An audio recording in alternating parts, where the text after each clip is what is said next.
So I'd like to apologize in advance. Some of you are going to hate what I have planned for today. If you are a redstoner or a farm maker and you like to make farms that are ultra efficient, that max out the best capabilities that a farm can do, get you all the materials in super fast time, then this may not be the episode for you. You may know that I've already built a couple of slime farms that barely qualify as a functioning farm. Only 2 layers, only when I'm walking around do they spawn. As a functioning farm, they're a little sad and pathetic. But that wasn't the point. The point was to have a farm that kinda worked, but looked cool. Well, today we are doubling down on that. In this area right here, down in the ground, we are gonna build a bamboo farm. It's gonna be a big bamboo farm. And you'd think, yes, a big bamboo farm is very efficient, right? Well, not so much. Okay, I know.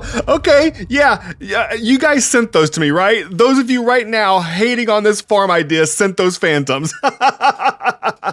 But those phantoms cannot stop me. I'm gonna do this, and I'm gonna convince you, I think. In the beginning, you're gonna hate it, but I think I can convince you. I can turn you around. Before I start digging out this entire area, I wanna hop into creative and do a little bit of experimenting with the bamboo. You see, unlike most bamboo farms that allow their stalks to only grow up like 3 tall and they hack them off over and over repeatedly and quickly to try to get the maximum efficiency, I actually want a bamboo farm that has a large amount of growth that stays there for a long period of time, because I want it to look nice and green and pretty down below. So here's what I need to know. I need to know what the maximum height is for bamboo, and if every piece of bamboo grows to the same maximum height, or if they have different maximum heights. Because I was under the opinion that they have different maximum heights. Aha! I was right! I knew they grew up to different heights. Okay, this is very important to know, but I do want to know what the height variable is. So let's build a little measuring stick, and we can count and see how high everything is. Yeah, it looks like the minimum height here is 12 blocks and the maximum is 16. So maybe I won't do the total maximum. Maybe if I do like a 14, then at least most of them will be able to grow up to big enough to see the sensor. I guess I can make that much of a compromise. All right, I'm gonna dig a hole and I'll see you back when I'm done. It took a good bit of work, but with 2 of us working at it, we got this whole thing done in no time. Thanks, buddy. I went ahead and threw some bamboo on some dirt while I was digging. It didn't get very far. So let me bone meal all these up and see what kind of height. I think I've got this more or less worked out. Oof, I did it. Okay. That's about the right height. I wasn't sure, to be honest. That's perfect. So I don't want the tallest. The sensor right here, and it'll catch almost all of them. I just need to make sure not put the sensor where the shortest ones are. I keep saying sensors, but I mean observers. You know I'm observers, right? I'm already making all you redstoners mad with this silly farm. I don't want to make you even more mad by calling things by the wrong name. After doing these farms, I think I've decided that doing the walls and the floor is easier to do before building the farm. So I'm going to match this area, not so much the planter, but the mossy floor and the sand on the walls. And I want to get some lighting down there too, so this whole thing doesn't turn into a mob farm as well as being a bamboo farm. Maybe I am building an ultra efficient farm that's 2 in 1. Yikes! That Enderman just... You stinker! What are you doing? Yeah, I'm looking at you. No. Oh no! I forgot.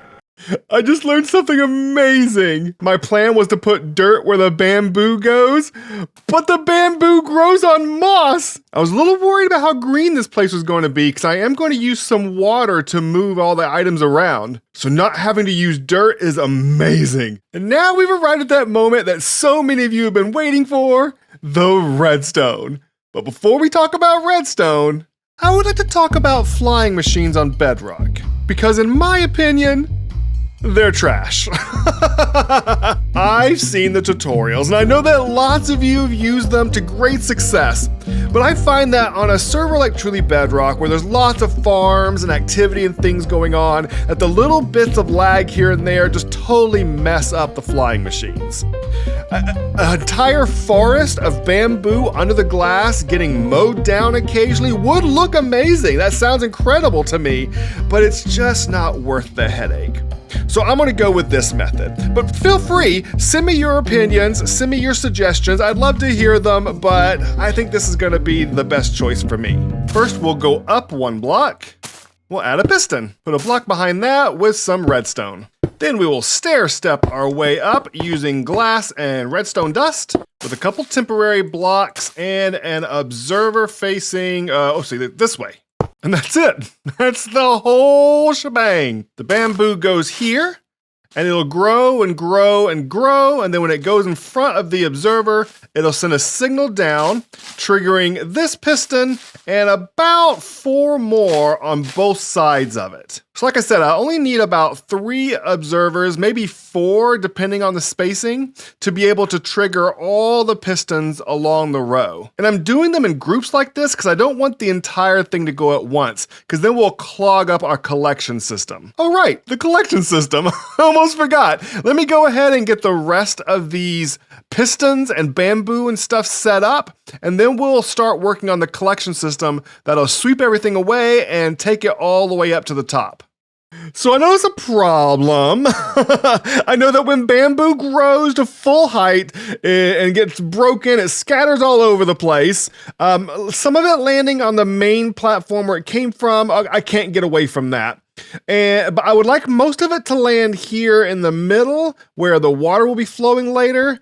But I don't want it to land on the piston. So fortunately, I came up with a solution. Giant walls of glass. This is honestly the best solution. That whole side there is blocked off. It can't go back. A few will get stuck on the ledge, but the rest will fall into the collection system. Oh yeah, collection system. Let's get to it. I have used my vast intellect and numerical skills to make sure that I've spaced these in a way so I've got 7 blocks here. Wait, this 1, 2, 3, 4, no, 8, sorry, 8 blocks. 8 blocks from here to that ledge right over there. So when I place some water over here, it'll spread and push everything right off the ledge, where the items will fall down into this well-lit trough, down here into the secret underground area, all the way past the blue ice, up the bubble elevator, and spinning back out, where I will put a hopper and a chest, just like I did with the slime, which, by the way, is doing better than either you or I thought it would. But now I think I'm done. I think this is fully functional. I was gonna wait to cover it until the bamboo started working and I knew that everything was correct, but I can just break through the glass and go down if I need to fix anything. So let's go ahead and cover this baby up. I may have forgot some redstone dust, right there behind it. Did I forget on any other ones? No, just the first one that was going to come up. It's the only one I forgot. Are you kidding me? What kind of terrible luck is that? The first one that was going to go off was the only one I forgot the redstone on. Now, there's redstone dust. Maybe I can break this one. Hold on. I'll break the top. Boop, boop.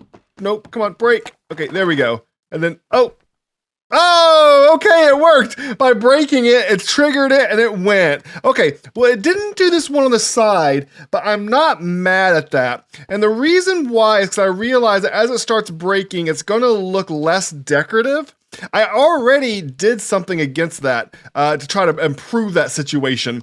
Behind here, you see there's a whole bunch of bamboo fully grown back there. I went ahead and just used some bone meal to see what it would look like.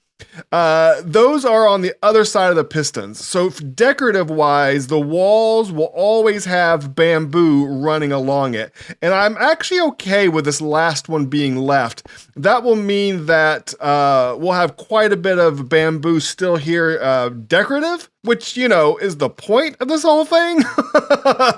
And it'll look nice while it functions, and hopefully, oh, wait, actually, I didn't check. Let's see if everything came up here as it's supposed to.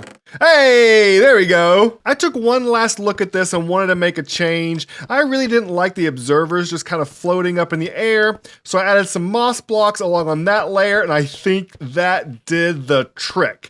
Between the extra bamboo rows in the back and the moss on the top, I actually love the way this looks. Now, just because this is glass and decorative, it doesn't mean it won't get covered up. This is going to be a true factory floor, so there may be all kinds of things get placed around here. I just wanted something on the floor other than just pure brick or whatever. So there we are, one more farm in the floor of our factory, 1 or 2 more to go, and then we can start working on everything above the ground. Sound good? All right. Well, I had a blast today. I hope you did too, and I hope that you found it adequate.